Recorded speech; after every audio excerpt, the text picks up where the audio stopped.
Buddhism is an ancient tradition with answers to life's biggest questions today.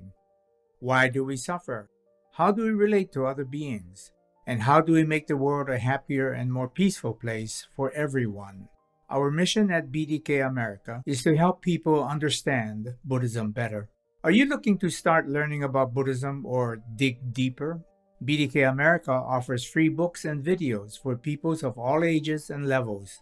Our most popular book, The Teaching of Buddha, is available to read in English and 46 other languages in physical, PDF, and audiobook formats. Visit our website for our latest publications and order your own free copy today.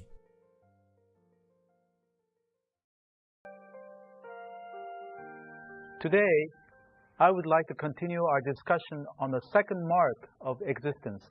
Life is interdependent, but with a focus on the social dimension of our experience. What is the message being conveyed in today's opening passage about a bird with two heads and one body? Well, deep in the mountains of the Himalayas, there lived a rare two-headed bird. One of the heads saw that the other head was eating a lot of sweet fruits, presumably because the first head had only a little or none of the delicious fruit. It felt jealous of the other head, and out of jealousy, this first head wanted to harm the other head by taking poison. It can be said that this is a case where one party feels jealousy and hatred toward the other and reacts by hurting the other. However, since the two share the same body, this action led to the death of not only the second head, but also the perpetrator. Given the interdependent and interconnected nature of their relationship, any attempt to hurt the other ultimately harmed the whole. I believe this same principle applies to our society and our world. For the members are interdependent, interconnected, and interrelated. However, we often divide the groups, align ourselves with one of them, and fall into the us and them mentality. We then claim they are they and we are we, and we have little or nothing in common. However, not only do the various groups have a lot more in common, but they are, in fact, interconnected on a fundamental level. This was aptly expressed using iceberg as a metaphor by Reverend Matsunami in an earlier show. He said that on the surface of the ocean, we see a group of separate icebergs, but under the surface, they are all connected and form one giant block of ice. So when one is harmed, then the entirety is damaged, which is what happened with the two-headed bird. But the first head did not realize that truth when it tried to hurt the other, for it ended up hurting the entire bird, including itself. When we apply this to our world, we find many disturbing examples of the plight of the two-headed bird found in numerous parts of the globe between tribes with centuries-old rivalry and among unforgiving neighboring countries. These conflicts have led to the loss of numerous lives, often those of innocent children. One poignant example stands out in my mind from a scene shown on a newscast some years back. Caught in a crossfire, a volley of gunfire pins down a young boy of about 8 behind a fence of some sort. His father is with him. The boy squats behind the father as he clings to him with all his might. You can see the sense of terror in his face and hear the sound of gunfire and see the bullets shower all around them. And I find myself rooting the boy and his father on. I can feel my heart pumping harder. It's almost surreal that such a scene is being televised at all, but it is definitely real. The camera scene abruptly shifts away from the boy and his father to spare us from the ensuing gruesome scene. Then the reporter announces in an agonizing tone that they had both been hit. My heart sinks in cold despair and soon turns to a burning anger as it is reported that both were killed. My anger is at the death of the innocent boy and the father whose lives were senselessly snatched away. The anger is directed at the people on both sides who continue to perpetrate the conflict with no effort to reconcile. They are like the two-headed bird. I realize that such conflicts are extremely complicated with long histories of implications of geopolitical nature, and that my view may be too simplistic and idealistic. However, it's my hope that sharing with you the lessons of the two-headed bird can have some positive impact in uniting the forces of people of various countries and religions, and to steering more people in the world toward regarding one another as being fundamentally interdependent, interconnected, and interrelated.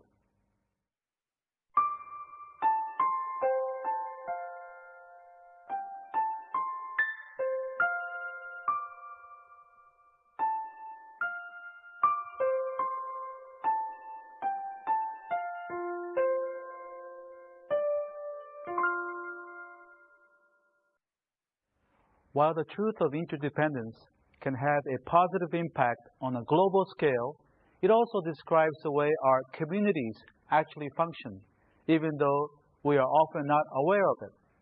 A community in which we live, be it a town or a city or county, provides services that we often take for granted, such as public schools, police, fire departments, and hospitals.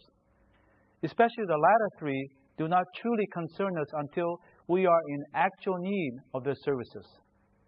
Allow me to share my personal account of such an experience. When our daughter, Serena, was 1.5 years old, she suddenly developed flu-like symptoms, but with a slight difference. She had an extremely high temperature and swollen hands rarely found when experiencing the flu. Soon she broke out in a rash all over her body, with the lymph nodes under her jaw growing to the size of a golf ball. We rushed her to her pediatrician. The doctor wasn't sure, but suspected she had contracted Kawasaki disease. Its cause is not clearly known, but this illness leads to the coagulation or the thickening of the blood, which can lead to a rupture of the blood vessels to the heart and sudden death. As we rushed her to the children's hospital nearby, my wife and I were in a state of disbelief that there was a chance that our daughter had come down with such a serious illness. We both prayed that it wasn't so, but after a series of tests, our family doctor's diagnosis was confirmed. Our hearts sank to the floor, but soon we were more preoccupied with making sure that she was getting the right treatment. Well, even after the treatment started, my daughter cried throughout the evening as her lips bled from the thickening of her blood. Even as we wiped her lips clean of blood every 10 minutes, the bleeding continued and smeared the pillow bright red, so that we had to change the pillowcase every hour or so. It was a harrowing night. Around 3 a.m., she finally fell asleep, so I went to the cafeteria for a cup of coffee. As I entered the cafeteria, I was struck with an amazing sight. There were about 40 hospital staff, doctors, nurses, and others in their white uniforms, taking time off from their midnight shifts. All of a sudden, tears welled up, and I had to rush to a nearby table to grab a bunch of napkins to wipe them away. My surprising reaction caught me off guard. It stemmed from my realization that there were so many people working throughout the night to attend to patients like my daughter. I was struck by an overwhelming sense of gratitude for the fact that the hospital existed at all. Without it, we are helpless, but the staff has the knowledge and the experience to diagnose such illnesses and the capacity to treat them. This is obvious, but I had not truly appreciated a hospital's value until we needed its services. As I wiped away my tears with the hospital cafeteria napkins, I experienced firsthand the interconnectedness of our community. Serena ended up being hospitalized for a week and recuperated for another month at home. Though she lost a third of her weight and stopped walking temporarily, fortunately, she has made a full recovery without any damage to her heart and now leads a normal life. I'm sure that many of you have had similar experiences. We take hospitals and other public institutions for granted, but only realize their real value when we are in dire need of their services. Moreover, the state of California provided generous financial assistance to our family to cover much of the enormous medical costs. So, to this day, I automatically bow my head whenever I pass by the Children's Hospital. I also am deeply grateful to the state of California and therefore can't help but to feel an attachment and fondness for the California flag, and especially to the grizzly bear that's emblazoned on its state flag as the state animal. Given my feelings for these public institutions, I now do what I can to repay them for their generosity.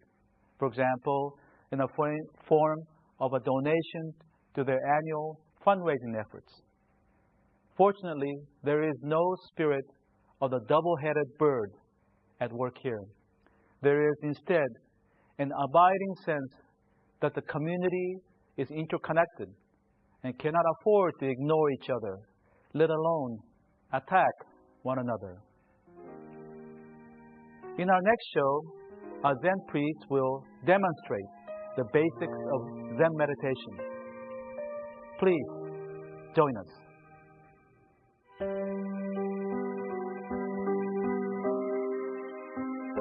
We at Bukkyo Dendo Kyokai pursue peace and happiness for people around the world. We have published the Buddhist teachings into 41 languages and donated our publication to hotels and other facilities in 55 countries. We would like to share the Buddhist teachings with people around the world. That's our mission. Visit our website for more information.